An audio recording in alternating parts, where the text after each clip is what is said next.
It was a quiet afternoon when a young boy, no more than 12 years old, found himself helping a millionaire with a flat tire. But this wasn't just any ordinary encounter. The twist that followed would change both of their lives in ways you couldn't even imagine. You see, Malik wasn't just any kid. He was someone who had fought for everything he had, someone with a past that haunted him, and a future he was determined to rewrite. What happened next will leave you questioning everything you thought you knew about ambition, destiny, and the power of a single choice.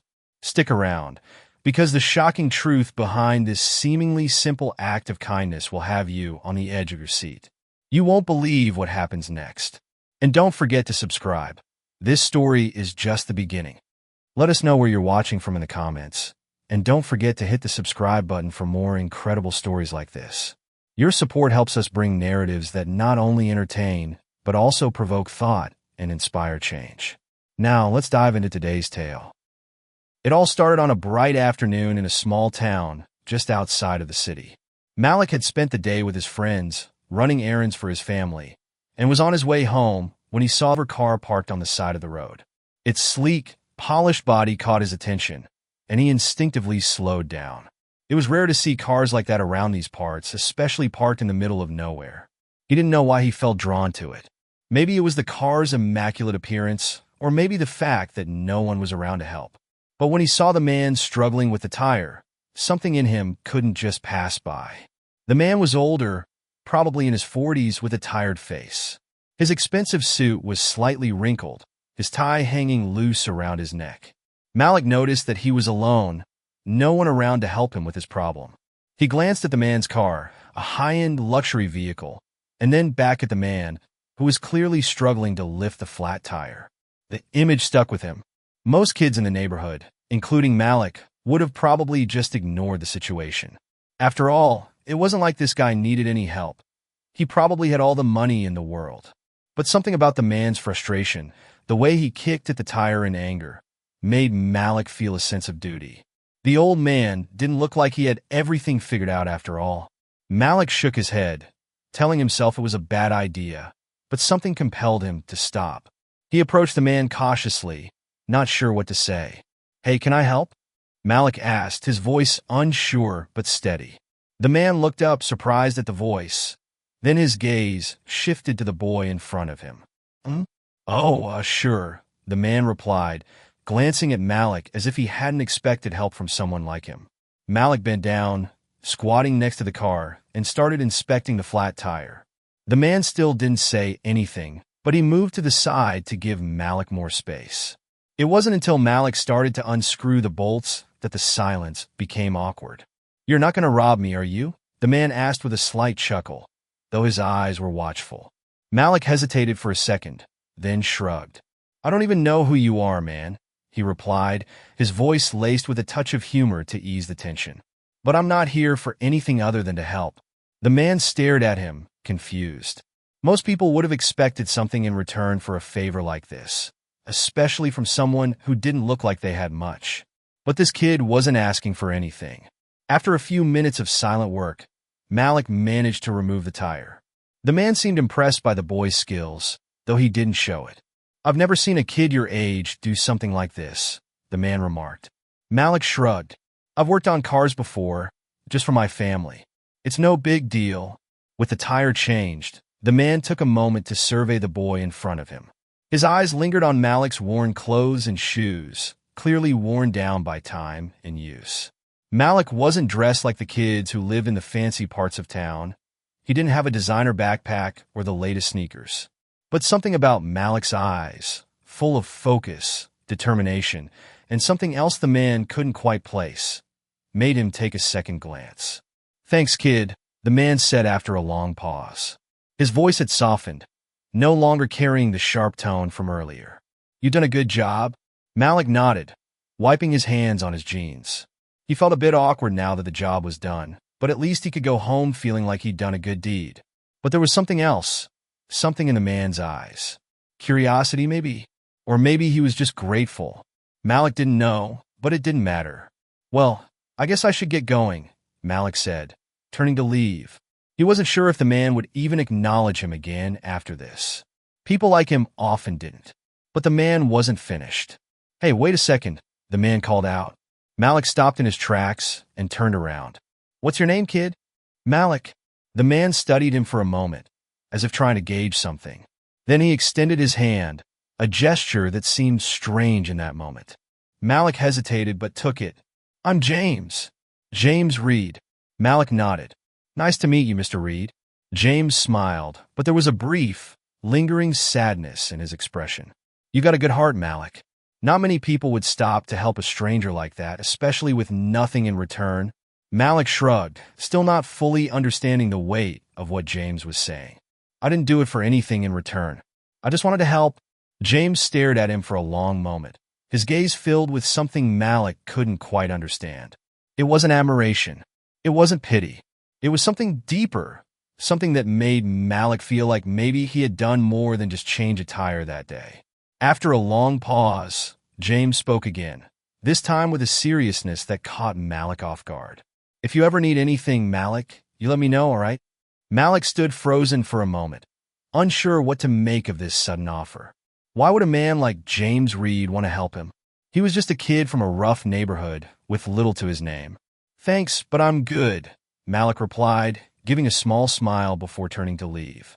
But James called after him once more, his voice carrying more weight now than before.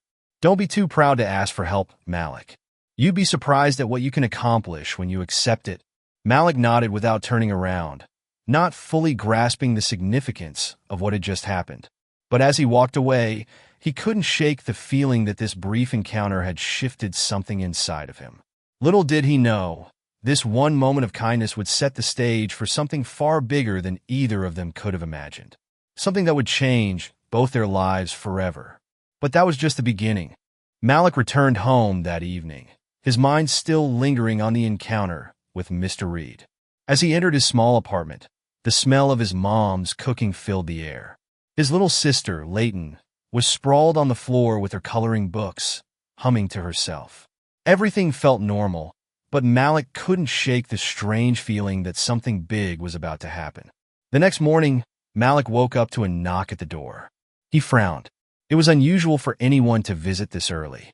He pulled on a hoodie and shuffled to the door, half expecting to find a neighbor or maybe someone selling something. Instead, he was met with a man in a crisp black suit holding an envelope. "Malik, right?" the man asked. Malik blinked, suddenly alert. Yeah. Who's asking?" The man gave a tight smile and handed him the envelope. "This is for you. From Mr. James Reed." Malik's heart skipped a beat. Mr. Reed? Why would he be sending him something? Before Malik could ask any questions, the man tipped his hat and walked away, disappearing into a sleek black car parked on the curb. Malik closed the door and stared at the envelope in his hands. It was thick, made of high-quality paper, and embossed with gold trim. He hesitated for a moment before tearing it open. Inside was a handwritten note. "Malik, thank you again for your help yesterday. Your kindness left an impression on me, and I'd like to repay it in some small way. Join me for lunch at the address below. Don't worry about anything. Just bring yourself. Looking forward to seeing you. James Reed." Malik read the note twice, trying to make sense of it. Lunch? With Mr. Reed? It felt like a strange dream. Why would someone like him, wealthy, important, want to spend time with someone like Malik? Who was that? His mom called from the kitchen, breaking his train of thought. "A nobody. Just some delivery guy," Malik replied, tucking the note back into the envelope. He wasn't sure how to explain it to her yet. Heck, he wasn't even sure if he was going to go. What if this was some kind of elaborate prank? But deep down, Malik knew it wasn't. There was something about Mr. Reed's tone, both in person and in the note, that felt genuine. The decision.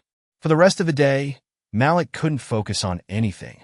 The note sat on his bedside table, practically burning a hole in his thoughts. Should he go? What if this was an opportunity he couldn't afford to miss? Or worse, what if it turned out to be a mistake? By late afternoon, Malik made up his mind. He didn't have anything to lose. Worst case scenario, it was a weird lunch with an old guy. Best case? Who knew? He grabbed his best pair of jeans and a clean shirt, then set out for the address in the note. The meeting. The address led him to a restaurant downtown, one of those places with tall glass windows and a valet service. Malik felt out of place the moment he stepped onto the sidewalk. His sneakers squeaked against the polished floors as he entered, and the maitre d' gave him a once-over before leading him to a private dining room in the back. When Malik walked in, Mr. Reed was already there, seated at a large table with a view of the city skyline. He looked up and smiled warmly. "Malik, glad you could make it," he said, standing to shake Malik's hand. Thanks for inviting me," Malik replied, still feeling a bit out of his element. They sat down, and the conversation started off light. Mr. Reed asked about Malik's family, his school, his plans for the future. Malik answered cautiously at first, but found himself relaxing as the older man's easy demeanor put him at ease. Then, halfway through the meal, Mr. Reed leaned back and studied Malik with a thoughtful expression. "You know, Malik," he began, "yesterday wasn't just a coincidence." Malik frowned. "What do you mean?" Mr. Reed hesitated, as if choosing his words carefully. "You stopping to help me, it says a lot about who you are. Most people wouldn't have done what you did. And I believe people like you deserve opportunities." Malik stared at him, unsure of where this was going. "I'm offering you a chance to change your life, Malik," Mr. Reed continued. "A job, an education, connections, whatever you need. I can help make it happen." Malik's heart raced. This was too much, too sudden. "Why me?" he asked, his voice barely above a whisper. Mr. Reed's expression softened. "Because I see potential in you. And because, well, let's just say I owe someone like you a debt I'll never be able to repay." There it was again, that strange sadness in Mr. Reed's eyes. Malik didn't know what to say. He wanted to believe it, but it all felt too good to be true. A shocking revelation. As the lunch wound down, Mr. Reed handed Malik a business card with his personal contact information. "Think about it," he said. "No pressure. But if you decide to take me up on my offer, just call me." Malik nodded, pocketing the card. He left the restaurant with his mind spinning. What had just happened? Who was James Reed, really? And why did he seem so invested in Malik's future? Unbeknownst to Malik, this encounter was just the beginning of a chain of events that would unravel secrets, challenge loyalties, and uncover truths about Mr. Reed and Malik himself that neither of them were prepared for. Malik's mind was in overdrive as he made his way back home that afternoon. The weight of Mr. Reed's offer felt like a burden, something that had been placed on his shoulders without his consent. As he entered the apartment, Leighton was running around the living room with a makeshift cape, pretending to be a superhero. Her energy was contagious, but Malik couldn't shake the thoughts that consumed him. He sat down at the kitchen table, staring at the business card that Mr. Reed had given him. The sleek black card with gold lettering looked innocuous enough, but it felt like it held the key to something bigger than he could comprehend. Why would a man like Mr. Reed want to help him? Malik had grown up in a neighborhood where people didn't just hand out opportunities. He had always been told that people like him had to work twice as hard for half as much. But what if this wasn't a joke? What if it was real? Malik's phone buzzed, dragging him from his thoughts. It was a text from his best friend, Jalen. "Jalen, yo, you okay? You were acting weird after that meeting with Mr. Reed." Malik sighed and typed back. "Malik, I don't know, man. This whole thing is just weird. He offered me a chance, but it's like too good to be true. Jalen, bro, if he's legit, don't sleep on it. You deserve something better than what's going on now." Malik leaned back in his chair, biting his lip. Jalen was right. Maybe this was a once-in-a-lifetime opportunity, but what did it really mean? What would he be signing up for? He felt like he was at a crossroads in his life, and the choices he made now could change everything. A late-night phone call. That evening, just as Malik was about to call it a night, his phone rang again. This time, the number on the screen was unfamiliar. "Hello?" Malik answered, his voice still unsure. "Malik?" came the smooth voice on the other end. It was Mr. Reed. "It's James. I trust you're thinking about our conversation earlier today." Malik froze, his heart pounding. "Yeah, I am. But I understand your hesitation," Mr. Reed interrupted. "This is all a lot to take in, but I need you to know one thing. I'm not offering this to everyone. I've been watching you, Malik, watching how you handle things, how you treat others. I see the potential in you that others overlook." Malik's mind raced. Was he being recruited for some kind of scheme? Was this a setup? But Mr. Reed's voice remained calm, reassuring, and yet there was something almost hypnotic about it. "I know you're smart enough to understand what I'm offering you," Mr. Reed continued. "What I want to know is, are you willing to step up? To change your life in ways you can't even imagine?" Malik swallowed hard. He wanted to ask more questions, but his tongue felt heavy. Instead, he simply nodded, even though he knew Mr. Reed couldn't see him. "I'm in," Malik said quietly. There was a pause on the other end of the line. "Good. You've made the right choice, Malik. The first step will come soon. I'll be in touch. I'll see you soon." And with that, the call ended. The next morning, Malik woke up to find an email from Mr. Reed waiting in his inbox. The subject line was simple: the first step. Inside, there was a single line of text: "Malik, meet me at the address below at 9 a.m. Come alone. James Reed." Malik hesitated for a moment. He wasn't sure what was going to happen when he showed up at that address, but something deep inside him told him that this was the moment that would change everything. There was no turning back now. He had made his choice. As he stood in front of the address Mr. Reed had given him, Malik's nerves started to eat away at him. The building in front of him looked ordinary, just another downtown office building, but Malik could feel something was different about it. He took a deep breath and walked through the front doors. The secret meeting. The lobby was quiet, the air conditioned and sterile. Malik approached the front desk, where a receptionist greeted him with a professional smile. "Can I help you?" she asked. "I'm here to see Mr. Reed," Malik said, trying to sound confident. The receptionist's smile faltered slightly, but she didn't hesitate. "Follow me." She led him to an elevator at the back of the lobby, and they ascended to the top floor. When the doors opened, Malik was greeted by a spacious, modern office, complete with floor-to-ceiling windows that overlooked the city. Mr. Reed was already there, standing near the window, looking out at the skyline. "Malik," he said, turning as Malik entered. "Come in.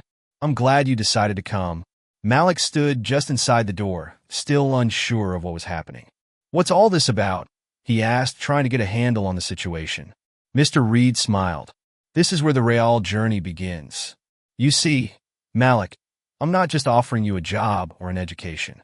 I'm offering you something bigger, a chance to be part of something powerful. But first, I need to see if you're truly ready." Malik's heart raced as Mr. Reed walked to his desk and pulled out a folder. He handed it to Malik. "Inside this folder are documents that will change your life," Mr. Reed said, his voice low. "You'll have to sign them if you want to proceed. But be warned, Malik.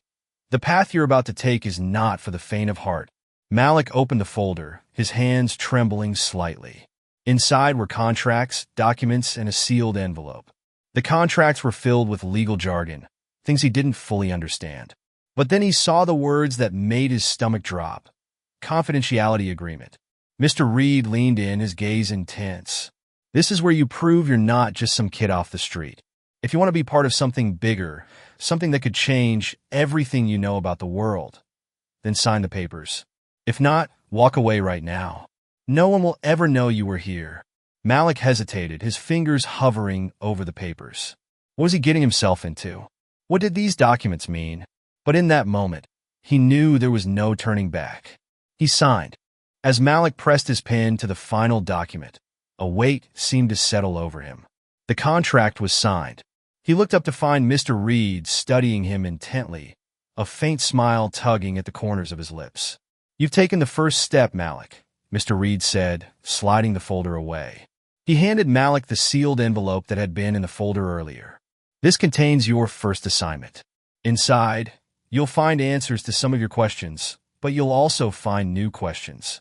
I expect you at this address tomorrow morning at 8 sharp. Don't be late." Before Malik could respond, Mr. Reed turned and walked out of the room, leaving Malik alone with the envelope. It was heavier than it looked, and Malik's mind raced as he wondered what secrets it held. The decision to open it. Back in his small apartment that evening, Malik sat at the kitchen table. The envelope lay in front of him, an unspoken challenge. What could be inside? What if it was dangerous? What if it implicated him in something he couldn't back out of? Leighton had fallen asleep on the couch, her little body curled up under a blanket.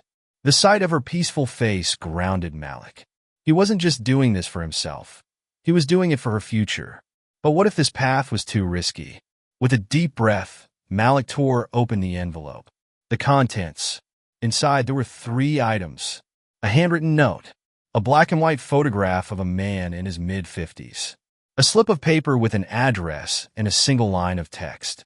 Watch but do not act. Malik unfolded the handwritten note. The elegant cursive handwriting felt out of place in this modern world, yet it carried an air of authority. Malik, you've shown courage by taking this step. Tomorrow, your task is simple: observe. The man in the photo is your target.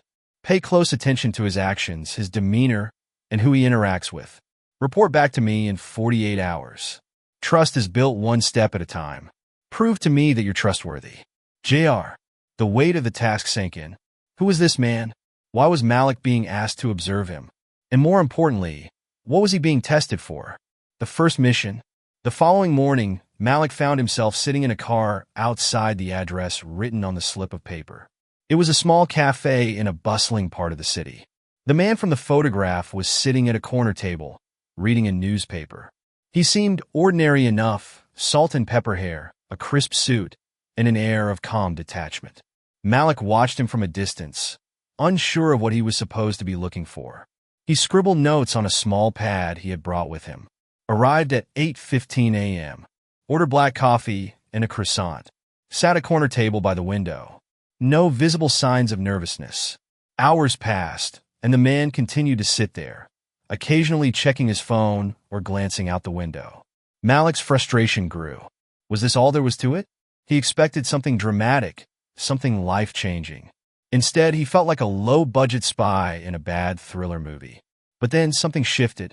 A suspicious exchange. At 10:47 a.m., a younger man entered the cafe. He was wearing a hoodie and jeans, looking out of place in the upscale establishment. The older man immediately folded his newspaper and nodded subtly. The younger man approached the table, and the two exchanged a quick handshake before sitting down. Malik leaned forward, trying to catch snippets of their conversation. While he couldn't hear much, the tension between the two was palpable. At one point, the older man slid an unmarked envelope across the table. The younger man pocketed it and left as quickly as he had arrived. Malik's heart raced. Was this the kind of thing Mr. Reed was looking for? Was this man involved in something illegal? The ordinary morning had taken a dark turn, and Malik couldn't shake the feeling that he was now in the middle of something much bigger than himself. The encounter. As Malik scribbled down the last of his notes, he noticed the older man staring directly at him. His heart skipped a beat. Had he been made? The man didn't move or react, but his piercing gaze seemed to bore into Malik's soul. Malik quickly looked away, pretending to be absorbed in his phone. But when he glanced back a few moments later, the man was gone. Malik's chest tightened. How had he left so quickly? And more importantly, was Malik safe? Returning to Mr. Reed. That evening, Malik returned to the sleek office building, his notes in hand. Mr. Reed was waiting for him, as calm and collected as ever. "Tell me everything," Mr. Reed said, gesturing for Malik to sit. Malik recounted every detail: the cafe, the handshake, the exchange, and the mysterious disappearance. Mr. Reed listened intently, occasionally nodding but offering no insight.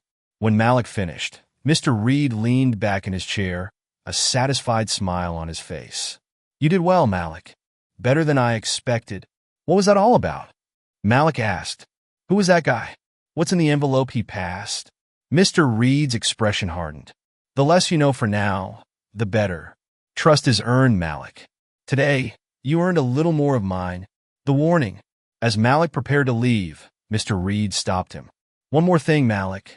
The man you followed today, he's dangerous.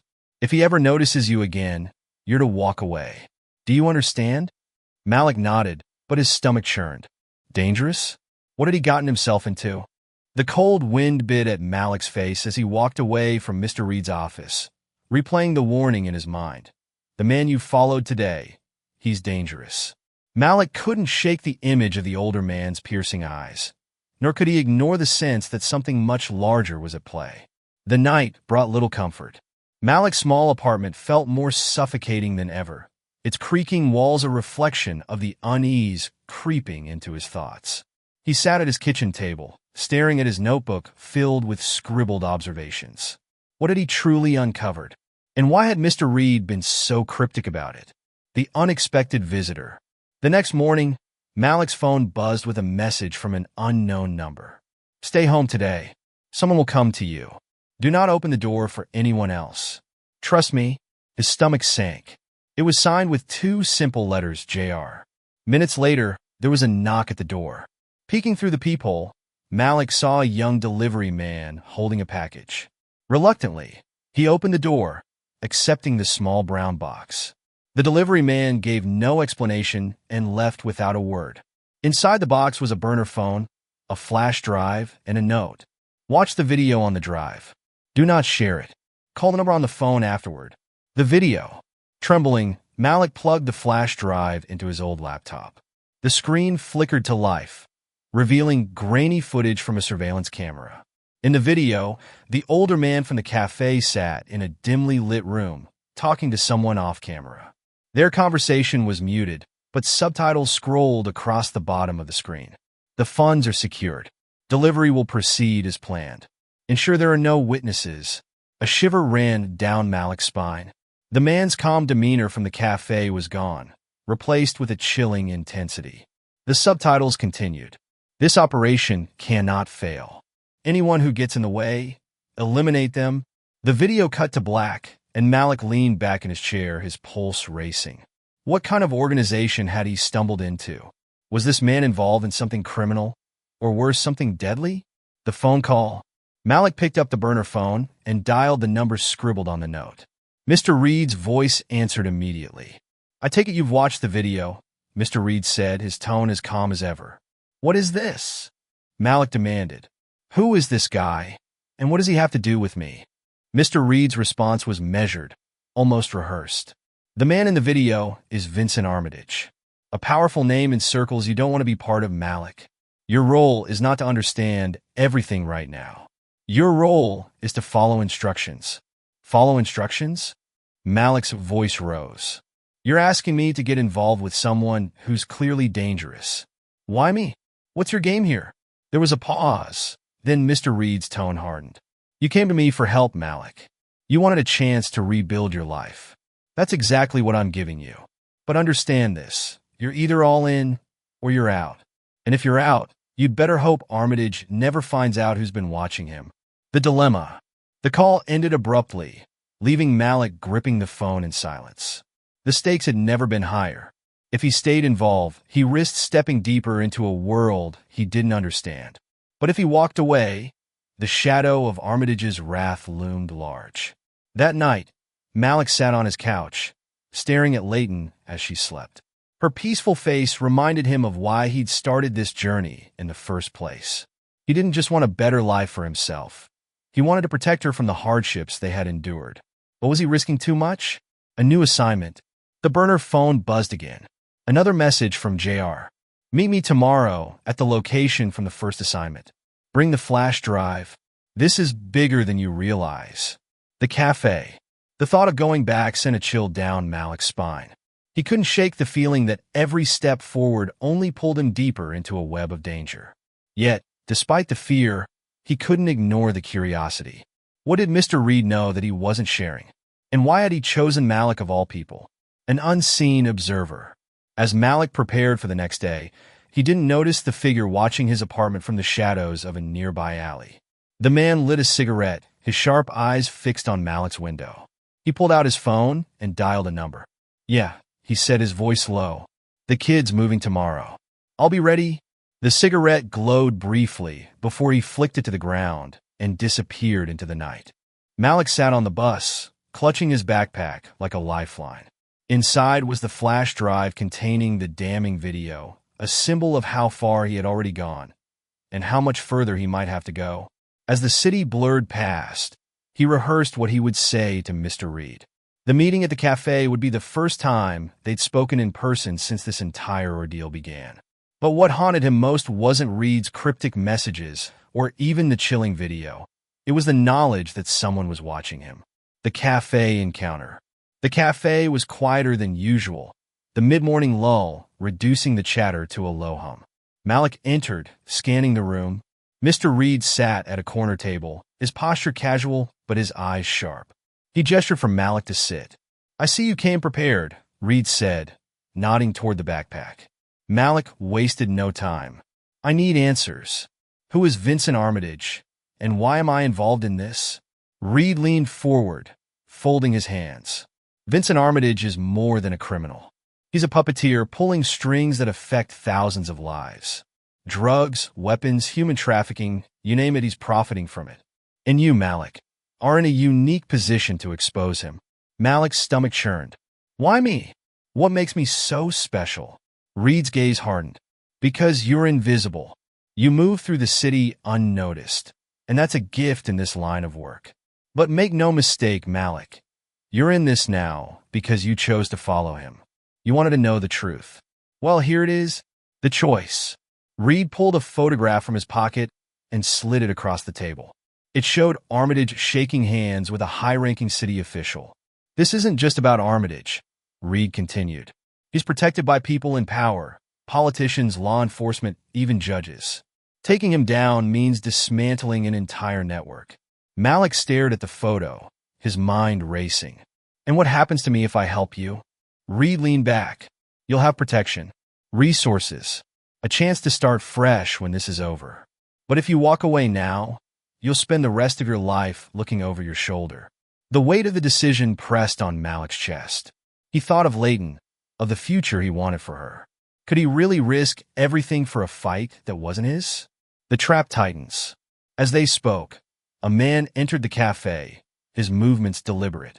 Malik recognized him instantly. It was the same man who had watched his apartment the night before.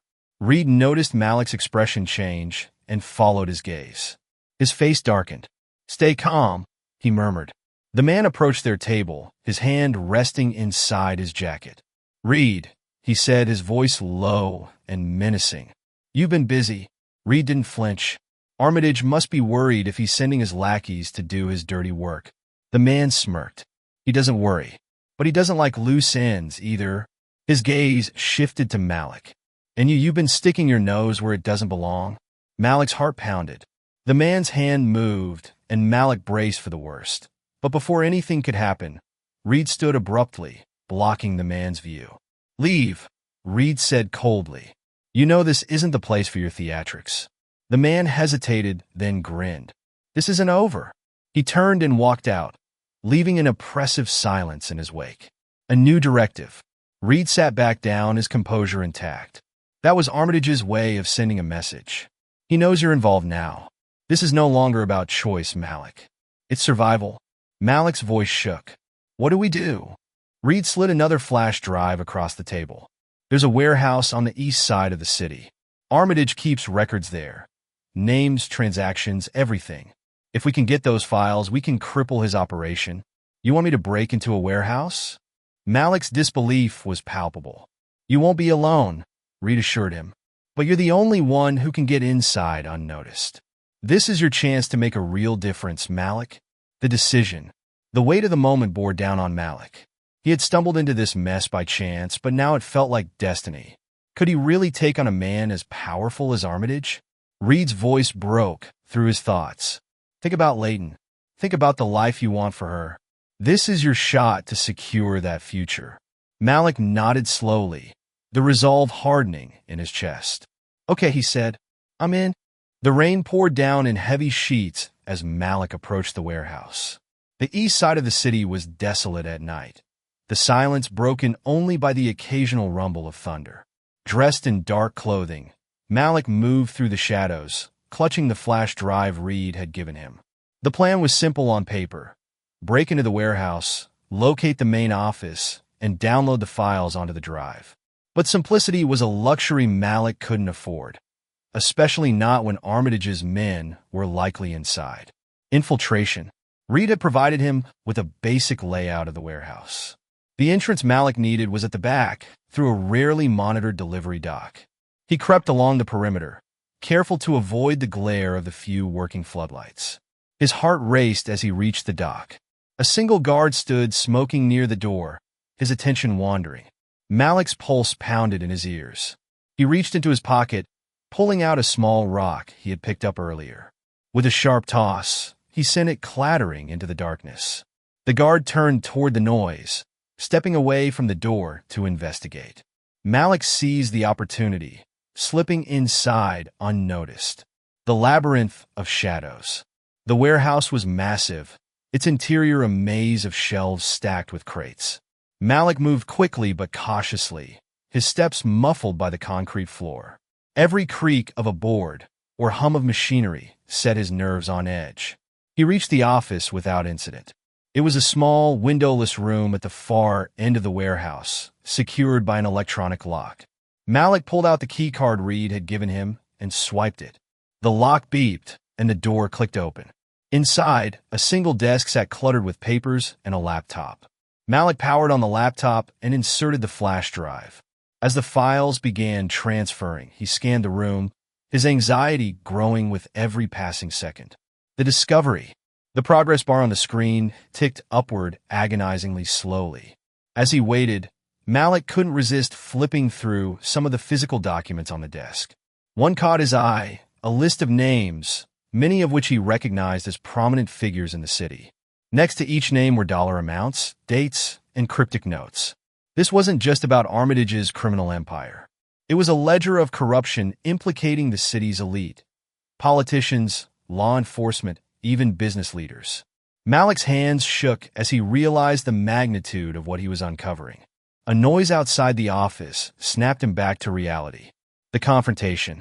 Footsteps echoed in the warehouse, growing louder by the second. Malik's stomach dropped. Someone was coming. He yanked the flash drive from the laptop just as the door burst open. Two men stood in the doorway, their faces grim. Well, one of them sneered. Looks like we caught ourselves a little rat. Malik backed toward the desk, clutching the drive in his fist. I don't want any trouble, he said, his voice steady despite the fear coursing through him.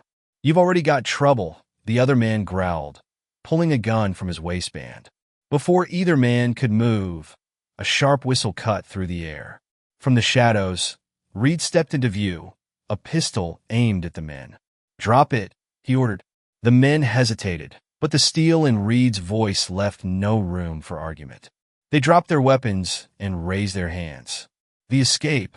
Move, Reed barked, gesturing for Malik to follow. Together, they maneuvered through the warehouse, leaving the two men restrained behind them. As they exited through the same delivery dock Malik had entered, headlights illuminated the parking lot. A convoy of black SUVs rolled in, blocking their path. Reed swore under his breath. Armitage's reinforcements. Malik panicked. What do we do now? Reed handed him a small, folded piece of paper. Take this and run. There's a safe house on the address. I'll hold them off. No, Malik protested. I can't just leave you. You have to, Reed snapped. You're the only one who can finish this. Go. Reluctantly, Malik ran into the night, clutching both the flash drive and the paper. Behind him, gunfire erupted, but he didn't look back. The fallout. The safe house was a nondescript apartment on the outskirts of the city. Malik arrived exhausted and soaked, but his resolve remained unbroken. He plugged the flash drive into an old computer Reed had prepared and sent the files to every contact Reed had listed in the safe house instructions. Hours later, the news broke. The files went viral, exposing Armitage's empire and the corrupt network that protected him. Arrests were made across the city, and Armitage himself went into hiding. The legacy. Months passed. Malik never saw Reed again and could only hope he had survived. But life slowly returned to normal. Layton's health improved, and they moved to a new neighborhood, far from the chaos that had once consumed their lives. One day, as Malik walked Layton to school, he spotted a man reading a newspaper on a park bench. Their eyes met briefly, and Malik's heart skipped a beat. It was Reed. He gave Malik a subtle nod before disappearing into the crowd. Malik smiled. The fight was over, but the lesson remained clear. Even the smallest actions could change the course of history. As Malik stood there, watching the city change before his eyes, He realized that sometimes the greatest battles aren't fought with weapons, but with the courage to stand up against corruption. His journey was a reminder that every person has the power to make a difference, no matter how small the act may seem. The courage to take a stand can change the course of history, and every choice we make has the potential to ignite a spark of justice. Behind the Hate is not just about exposing the darkness in our world. It's about showing the light that can emerge when we refuse to stay silent. Remember, the truth always finds a way out, even when it's buried deep. Malik's story is one of many, and there's always more to uncover. We need your voice. We need your support. Share this story and help spread the message. Together, we can stand against hate, injustice, and corruption. Don't forget to subscribe to Behind the Hate for more powerful stories that give a voice to the silenced. Let's continue this journey together and make sure the truth is always heard. Like, share, and subscribe. You never know when the next story will change everything.